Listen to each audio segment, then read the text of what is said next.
بسم الله الرحمن الرحيم. الحمد لله وثناء لله والصلاة والسلام على زين الوجود سيدنا محمد وعلى آله وصحبه أجمعين. أما بعد، والسلام عليكم ورحمة الله وبركاته.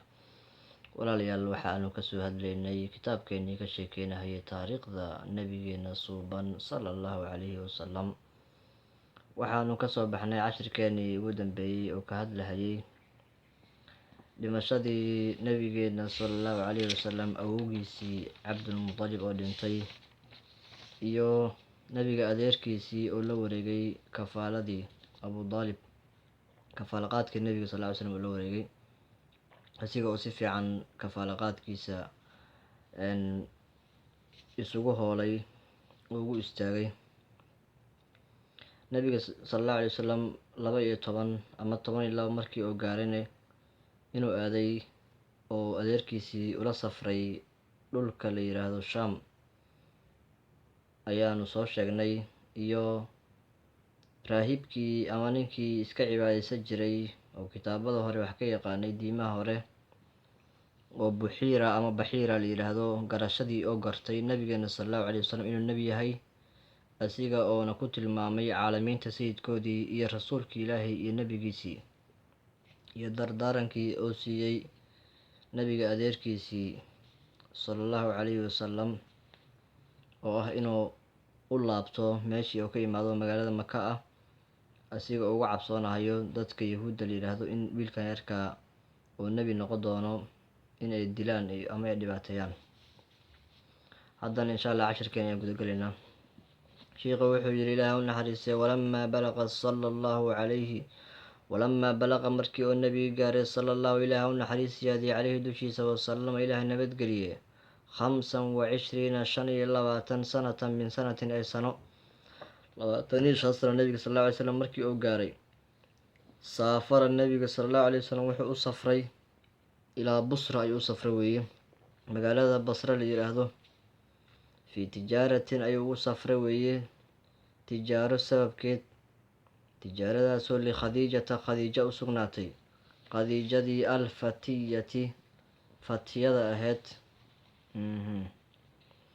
almastuurati bimulaasamati lbeyt ayaa loola jeedaa, ku asturneed guriga laasimidiisa, guriga inay joogto ku asturneed. khadiijadaas ayaa iska laheyd weeye ganacsigaas, waxaana sabab u ahaa ayaa la yidhaahdaa ganacsigaas nabiga sala allahu calay wasalam adeerkiisii abudaalib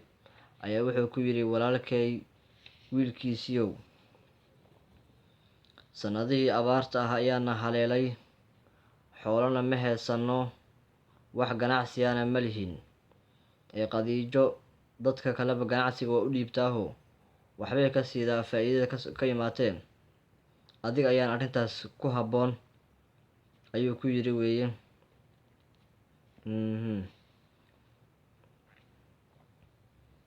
marka nabiga sal alla alay slam wuxuu yidhi inay aniga idirtaa laga yaabaa ayuu yidhi, marka inay anigana idirto ayaa laga yaabaa weeye. markaas ayaa arrintii ayaa gaartay khadiija, nabiga ayay markaas dirtay oo laakiin waxay ku tiri intayna dirin, innii aclamu khisaalaka alxamiida, waxaan ogahay xaaladahaada iyo tilmaamahaada wan wanaagsan, qof aamina inaad tahay oo tilmaamo wanaagsan leh ayaan ogahay. markaas ayay maalkii siiday, waxayna uga yeeshay faa'iidadii ayay qeyb ka siiday weeye, faa'iidadii kasoo baxdana qeybtaas ayaa ku leedahay ayay tiri. saas ayuu nebiga marka ganacsigaas ugu baxay weeye, u aaday magaalada basra ama busra. wa macahu nebiga waxaa micigiisa iyo la jirkiisa ahaaday uu ku weheliyey safarkaas ghulaamuhaa khadiija wiilkeedii maysaratu ah, khadiijo wiilkeedii oo maysara dhihi jira ayaa nebiga la socdo safarkaas ku weheliyey, yakhdumuhu xaal uu khidmeynahayo caleyhi nebiga uu khidmeynahayo caleyhi nebiga dushiisa assalaatu naxariis ahaatee wasalaam nabadgelya ahaatee, soo nebiga u adeegahayo oo ganacsigaas dee kala adeegahayo weeye, oo wayaquumu u istaagahayo isu hoolahayo bimaa canaahu nebiga wixii oo doono, nebiga wixii oo rabane usoo qabanahayo. sidaas ayuu marka meysara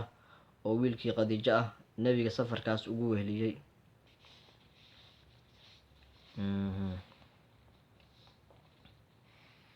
ilaa marka nebiga sala allahu calayhi wasalam suuqii basra ama Busra oo gaaray. Nabiga mana sii gudbin weeyey suuqaas. Kabacdi fanazala nabiga sallallahu alayhi wasallam wuxuu degay taxta dhilli shajaratin geed hooskiisa ayuu nabiga dega weeye asiga oo harsanayo geedkaas. sidaas weeye. geedkaasna waa geedka gobka la yiraahdo. shajaradaas oo ladaa soomacati nasduura, ninkii nasduura la dhihi jiray bul cibaadeedkiisii ku ag taalay. waa geed ku ag yaalay ama ku ag taalay buulkii oo ku cibaadeysan jiray ninkii raahibka ahay oo nasduura la dhihi jiray.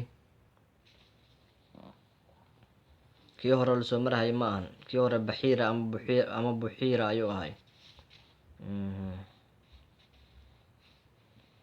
kan waxaa la yihahdaa nasduura ayaa la yihahdaa. raahibin nasraaniyati ah, nasraaniyadii dadka diinta oo nasaarada heeso diinta nabi ciise raahibkoodii ahay ama kii dee cibaadeysan jiro si fiican diintaas u yaqaanay ahay, ayaa marka meesha ugu yaalay buul oo ku cibaadeysto.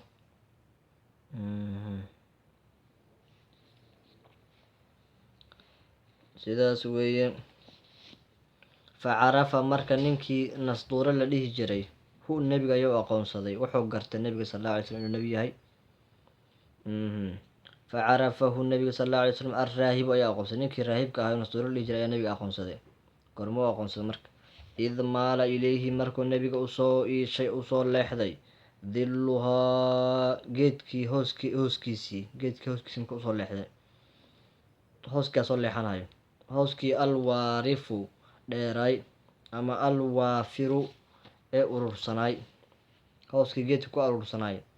ayaa intuu soo leexday oo nebiga xaggiisa soo aaday weye. marka wa aawaahu oo asturay oo qariyey, qoraxdii iyo ka qariyay weeyaan. arrintaas markay dhacda marka ayuu ninkan wuxuu aqoonsaday in ninkan inuu yahay nebi. wa qaala markaasuu wuxuu yidhi maa nazala ma deginuu yidhi taxta haadihi shajarati, geedkan hoostiisa ma deginuu yidhi oo ma harsan qadun weligiis ama weligeed intay adduunyadu jirtaba ilaa nebiyun nebi maahane, nebigaasoo duu sifaatin u saaxiiba tilmaamo iska leh, tilmaamahaasoo naqiyatin oo dahiran oo ka dahiran weeye nusqaan iyo ceeb iyo ka dahiran weeye. ama naqiyatin afdaliya fadli loo nisbeeyo, tilmaamadee dadka kale eena lahayn wey, dadka kale ay kala dheeryihiin nebiyaal sidaas ah maahane ma deginayo geedkan qof kaleeto. wa rasuulun rasuul maahane, rasuulkaasoo qad khasahu llahu ilaahay uu ku gooni yeelay tacaala sareeye bilfadaa'ili oo ku gooni yeelay waxyaaba dheeraad ah oo ilaahay siiyey. waxabaahu ilaahay oo siiyey waxyaaba fadaa'il ah oo dadka kale kala dheeryahay rasuul ilaahay oo siiyey iyo nebi tilmaamo wanaagsan oo fadli leh oo dahiran iskale maahane qof kale ma degin ayuu yidhi geedkan marka hoosiisa. uma intaas ka bacdi qaala wuxuu yidhi limeysarata, meysara ayuu wuxuu ku yidhi afii ceynayhi labadiisa indhood nabiga sallallahu alay wasalam xumratun miyaa ku suganayo gaduud. afii ceynayhi ninkan uu leeyahay markaas nabiga weli nebi lama dhigin moogta, noqon doona hadda la dhahoyaa maahane 25 sano jira markaas nebiga. afii ceynayhi labadiisa indhood xumratun miyaa ku sugan oo yidhi gaduud, indhihiisa xoogaa ma gaduudan yihiin ayuu yidhi. muxuu arrintaas u weydiiyey marka istidhaaran liajli istidhaarin, muuqasho dalab inay u muuqdaan asoo dalbahay inay u muuqato lilcalaamati alkhafiya, calaamadii qarsooneed asoo dalbahay inay u muuqato ayuu arrintaas weydiiyey wey. marka in nabiga indhihiisa ay ku sugan yihiin gaduudkaas ayaa kulley calaamad qarsoon ahayd oo dadka kale ka qarsooneed ilaa dadkan oo culummada oo diimaha hore yaqaana maahan, kitaabadii hore haysta maahan. fa ajaaba wuxuu ku jawaabay meysara ninkii wuxuu ugu jawaabay binacam ayuu ugu jawaabay, qowlkiisii ahay nacam, hadalkiisii nacam ahay ayuu ugu jawaabay. saasa loo jeeda binacam, biqowlihi nacam ayaa loola jeeda. fa xaqa waxaa marka u sugnaaday ladayhi waxaa ku sugnaaday weeye ninkaas nastuura la yidhaahdo agtiisa maa dannahu wixii nabiga maa dannahu fiihi wixii nabiga oo ku maleeyey wuxuu nabigan ninkan wuxuu ku maleynahay oo nabiga loola jeeda ninkaane ayaa ku sugnaaday weye marka ayaa u sugnaaday waxaa thaabit wax u sugnaaday u noqday ninkaas maysara wixii oo ninkan ku maleynahay oo watawaqaah u qasday wuxuu u qasday weye arrintii u qasday oo inuu ninkaan nebi yahay inuu ogaado ah oo kaleeto ayaa u caddaatay weye marka hadda marka ay wuxuu siinahayaa talo meysara ayuu talo siinayaa weye wa qaala wuxuu ku yidhi ninkii raahibka ahay limeysarata meysara ayuu wuxuu ku yidhi laa tufaariq ha faaruqi meysarow hu ninkan ha faaruqin wakun ahaa uu yidhi macahu la jirkiisa ahaw markasta la joogu yidhi bisidqin casmin bicasmin sidqina loo jeeda go-aan oo run ah oo dhab ah iyo wa xusnin tawiya laab wanaagsan qalbi wanaagsan